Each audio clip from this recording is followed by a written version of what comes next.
materialize. why she's there. And just by Or saying it may that, be you're that kind of like advances in otherizing the person technology person, enable like, thinks she investigators looks good, to rather than finally listening to anything disprove she has the to say. existence of such There's facilities a lot of once and stuff for all. that you're saying For now, at least, it that seems there is a are lot more misogyny, digging almost like to be done. obvious. Like any woman will tell you that. Woman will, yeah, but they're not in these spaces, and a lot of the guys But don't. I think what that requires is empathy. You need to consider the female experience. That's it. Like, you have to either read about or talk to a man. Like, the low hanging fruit is very easy to learn. It feels like just the level of social skill. Oftentimes, the internet community is just quite low. I disagree. I don't like to say. Here's the problem with empathy: is it's very hard to have empathy for experiences that are so outside of your own. Well, maybe some people like I can't. There's a lot of stuff that I had to learn when I had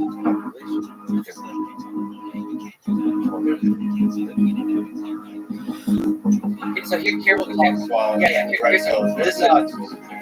here's an example. Okay, so especially for me, my archetype makes up a lot of the internet. White man.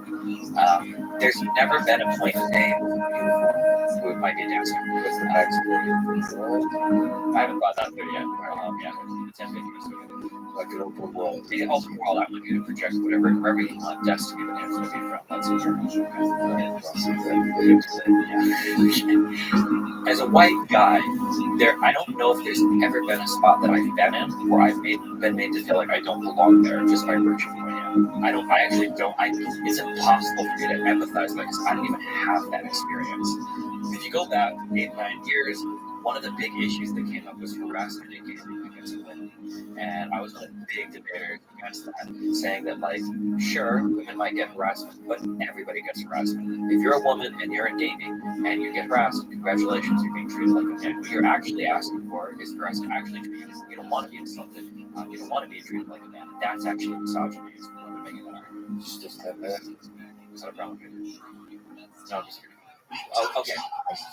So a little while after, I disagree with it. Sure, okay, that's good. A little while later, I had a friend, Jessica, super cool girl. We go to play games. She was between jobs. She's like, I've got like 2 months. We're going to grind CSGO. And I'm like, okay, this is awesome. Let's do it. CSGO, Counter-Strike, offensive, shooter game. Yes, microphone. First day we start playing a game. Hop into our first game.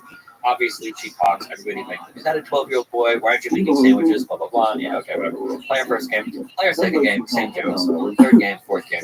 By like the fourth or fifth game, I was actually starting to feel triggered. Like, every time the game started, I was like, can you just like talk so we can get over like this stupid fucking jokes? It's so fucking stupid. And you hear the same fucking joke every single time. And it took one day of that experience for me to realize it's not about being insulted. It's like this othering feeling that you don't belong. And I've never felt that because I'm a white guy. Like, it's not to be like virtuous or something. Like, there's no place. Like, you're white, you don't belong here. You're a guy, you don't belong here.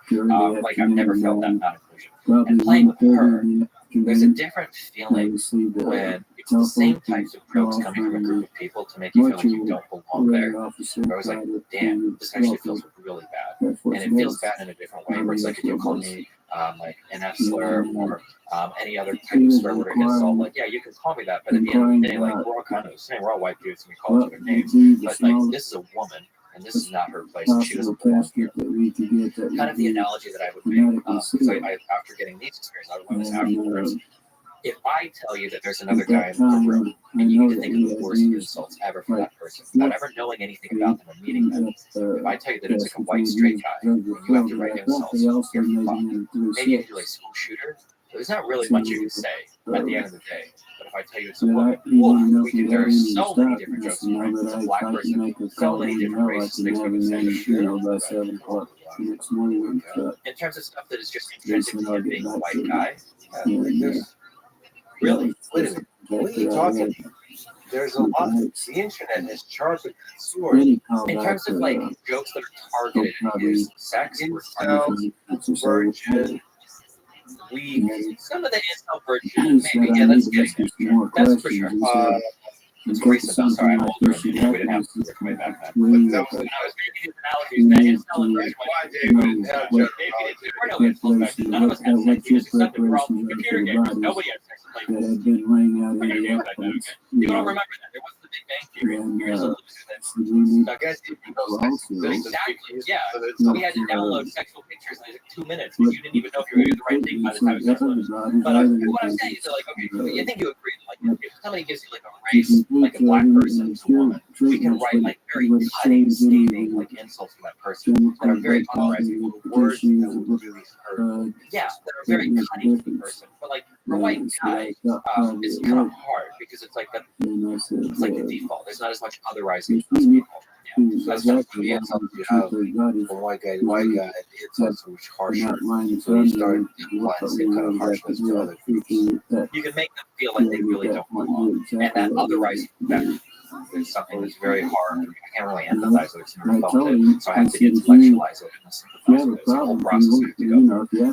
I try to walk other people through that because if you're a white guy on the internet, which is a lot of the internet, you really don't know what that feels like. You never felt that before. Yeah, so you're now in a leadership position, grandpa destiny. So that's a lot of people go to you for that. That pathway to empathy. Yeah. How not to otherize. I mean, you have to otherize. And you mentioned high school people like not being. Yeah, but those were always for things that, like, it's different to insult somebody for a non-beautiful characteristic. Like, okay, you think poorly about me because I'm like not enough money, or I don't have money, but I can get more money, and I can change that. But it's different for somebody to really attack you for like your gender, or attack you for like your race. A lot of the attacks that hit the hardest are about gender.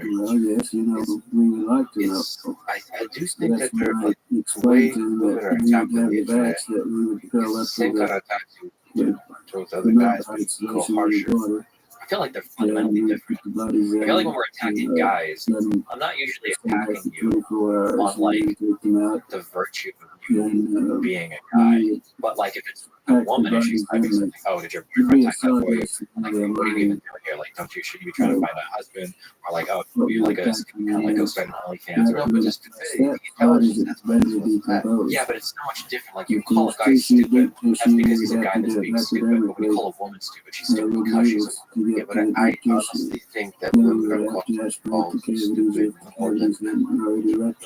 But I think to do like the attack is not gender. The gender inspires an increased level of attack. I feel like it is gender. Which way? Have you ever heard of the SEO-friendly comics? A really good comic where, and this is something that I feel with a lot in my community, okay? There's a guy in the board, and he fucks up a math equation, and it's like, wow, you suck at math. And then the next panelist is a girl that does that, and she fucks up, and it's like, wow, women suck at math. And there's like that feeling that happens where when I bring on, I want you to say, they're like YouTube people that I brought on that have crazy opinions, and when they're men, that person's crazy. Oh my God, you see the craziest, he's so dumb, he's so crazy, so stupid. When it's a woman, it's like, oh my God, why do you bring down women here? Why do some women have crazy things? There's a different like minority character that has to like stand it and like represent like your whole group, where like white men don't typically have to. You can include voices and visions, yes. But then what you feel happens is then another person from that group comes, another woman comes, and people before she says anything will already feel like they're ready to attack for sure. But they're ready for it because she's a woman. They're gonna call her she's stupid because she's not because she says something, but just because she's a woman. So like the group, yeah, I was curious. In their brain accumulates all the negative characteristics of the individuals they met, not the positive, the negative. It becomes like this ball of stickiness, and then that's the bias for their judgment of any new person that comes.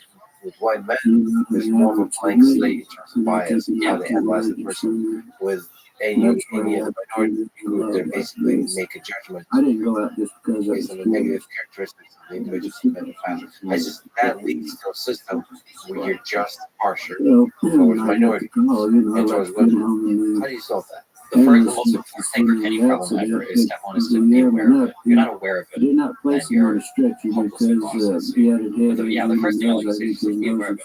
Like, there's a girl that I've had recently, she says a lot of, in my opinion, kind of crazy things, but people will use her as like, this is why women shouldn't be here, this is like, she's crazy, and she's a woman, blah, blah, blah. But I can bring the guy who's similar to them, he's evaluated on his own merits, because it's a guy, you know, there's never, ever been a case where I'm a stupid guy on stream, and everybody's like, this guy makes me hate men. This guy makes me hate white men. It's never happened. But then there's like other women that come on and I say, now I know you. So I was like, I totally understand where radical ideology comes from.